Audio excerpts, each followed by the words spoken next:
एक number GS की श्रेणी में आज हम संविधान का भाग 2 देखेंगे।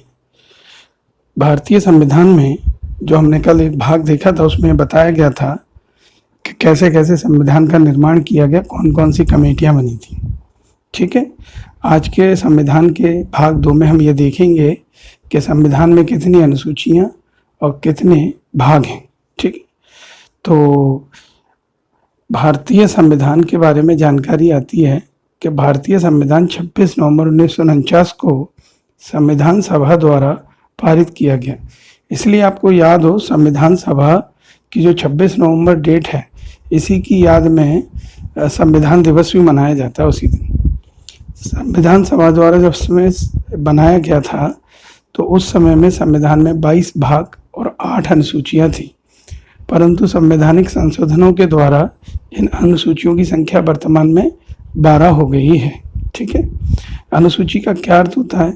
तो अनुसूची का अर्थ होता है जो संविधान में निहित अनुच्छेदों की व्याख्या बताती है, उसे हम अनुसूची कहते हैं। वर्तमान में जो हमारा संविधान है उसमें 395 अनुच्छेद, ठीक है, और 22 भाग और 12 अनुसूचियां हैं। इसमें एक संविधान संशोधन का जिक्र किया गया है कि संविधान संशोधन अधिनियम 1992 के अंतर्गत 73वें और 74वें संविधान संशोधन द्वारा 11वीं व 12वीं अनुसूची को संविधान में जोड़ा गया था। ठीक है, ये अनुसूचियों में पंचायतों और नगर पालिका का उल्लेख है। भारतीय संविधान की जो अनुसूचियां हैं उनके विवरण को हम देख रहे हैं।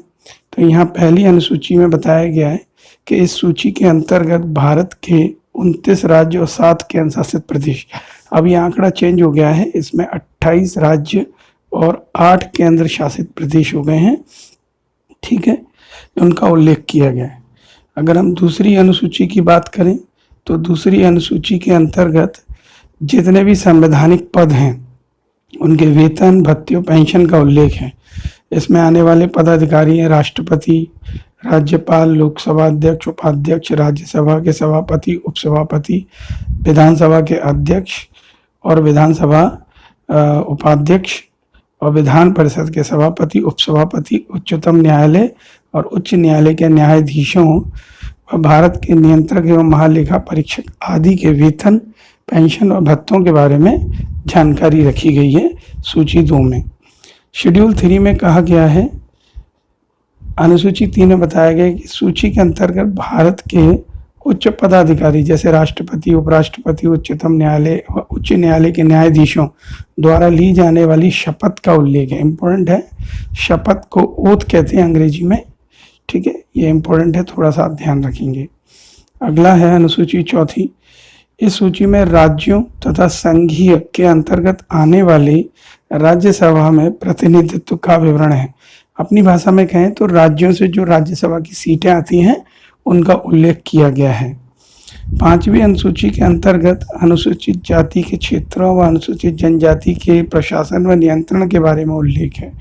ठीक है, 6वीं अनुसूची में असम, मेघालय, त्रिपुरा और मिजोरम, इन 4 राज्यों के बारे में कैसे प्रशासन हो, वहाँ की वन्य जनजातियों के लिए क्या विशेष प्रावधान है, इसका उल्लेख है। 7वीं अनुसूची में केंद्र और राज्यों के मध्य शक्तियों के बंटवारे का उल्लेख है। इसके तहत 3 प्रकार की उपसूचियां बनाई गई हैं। पहली है संघ सूची, इसके अंतर्गत पहले 100 विषय आते थे, वर्तमान में इसमें 97 विषय हैं, जिस पर कानून बनाने का अधिकार केवल केंद्र सरकार का है। ठीक है, दूसरी होती है राज्य सूची, जिसमें अभी 61 विषय हैं। ठीक है, पर संविधान लागू होने के समय इसमें 66 विषय थे। इस पर कानून बनाने का जो अधिकार है वो राज्य सरकार का होता है। ठीक है, अगला है समवर्ती सूची, इसके अंतर्गत 52 विषय आते हैं। इस पर राज्य और केंद्र दोनों तरह से कानून बनाए जाते हैं, मतलब राज्य भी इस पर कानून बनाने का अधिकार रखता है और केंद्र भी, पर अंतिम निर्णय केंद्र सरकार का ही मान्य होता है। वर्तमान में इसमें 47 विषय हैं। ये विषय परिवर्तनशील रहते हैं। ठीक है, आवश्यकता अनुसार कुछ विषयों को केंद्र सरकार की सूची में या संघ की सूची में या आवश्यकता अनुसार राज्य सूची में या समवर्ती सूची में ट्रांसफर किया जा सकता है। अगली है 8वीं अनुसूची। 8वीं अनुसूची, इस अनुसूची के अनुसार भारतीय संविधान की 22 मान्यता प्राप्त भाषाओं का उल्लेख किया गया है, पर जब मूल संविधान बना था पहली बार तो उसमें केवल 14 भाषाओं का उल्लेख था। ये भी एग्जाम में आ चुका है। ठीक है, 9वीं अनुसूची के अनुसार यहाँ लिखा हुआ है, पढ़ते हैं इसको। 9वीं अनुसूची के अनुसार सूची में सम्मिलित विषयों को न्यायालय में चुनौती नहीं दी जा सकती। यानी ऐसे विषयों का उल्लेख है जिसे आप कोर्ट में चुनौती नहीं दे सकते। इसमें मुख्य रूप से भूमि सुधार से रिलेटेड होगा, यहाँ दिया भी है। इस अनुसूची में 283 अधिनियम है, इसके अंदर राज्य सरकार द्वारा संपत्ति अधिग्रहण का उल्लेख है।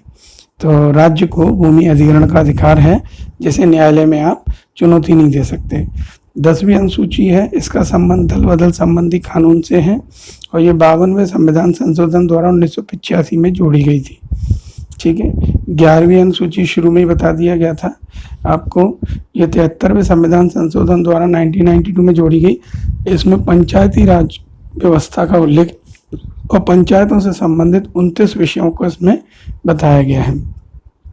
12वीं अनुसूची 74वें संविधान संशोधन द्वारा 1992 में जोड़ी गई। इसमें जो नगरीय निकाय होते हैं उनका उल्लेख है। इसके अंतर्गत नगरीय जो नगर पालिका वगैरह उनका उल्लेख है। इसमें उनके 18 विषयों का उल्लेख किया गया है, 18 कार्यों का। ठीक है, अब आते हैं हमारे पास में संविधान के भाग। तो पूरे संविधान को 22 भागों में बांटा गया है और उनको किस प्रकार से अनुच्छेद में डिस्ट्रीब्यूट किया गया है ये मैं आपको बताने की कोशिश करूंगा। तो पहला भाग है कि इसमें संघ और उसके राज्य क्षेत्र का विवरण है और इसके अंतर्गत आर्टिकल 1 से लेकर 4 तक आते हैं, बाकी चार्ट में आप देखते जाएंगे। और भाग 2 में नागरिकता संबंधित प्रावधान आता है। इसमें आर्टिकल नंबर 5 से 11 तक का उल्लेख है। आर्टिकल 5, 6, 7, 8, 9, 10 और 11 इनका संबंध नागरिकता से है। ठीक है, भाग 3 मौलिक अधिकार से संबंधित है। इसमें 12 से 35 है। भाग 4 राज्य के नीति निदेशक तत्व, इसमें 36 से 51। भाग 4A मूल कर्तव्य या मौलिक कर्तव्य, इसके लिए केवल एक आर्टिकल है, अनुच्छेद 51A। ठीक है, ये संशोधन के द्वारा आया था। इसके बाद है हमारे पास संघीय भाग 5 में संघीय कार्यपालिका, इसमें 52 से 151। इसमें राष्ट्रपति, उपराष्ट्रपति इन सब चीज़ों के बारे में उल्लेखित है। फिर आता है भाग 6, इसमें राज्य, इसमें 152 से 237 के बीच में राज्यपाल और राज्य की शासन व्यवस्था के बारे में उल्लेख है।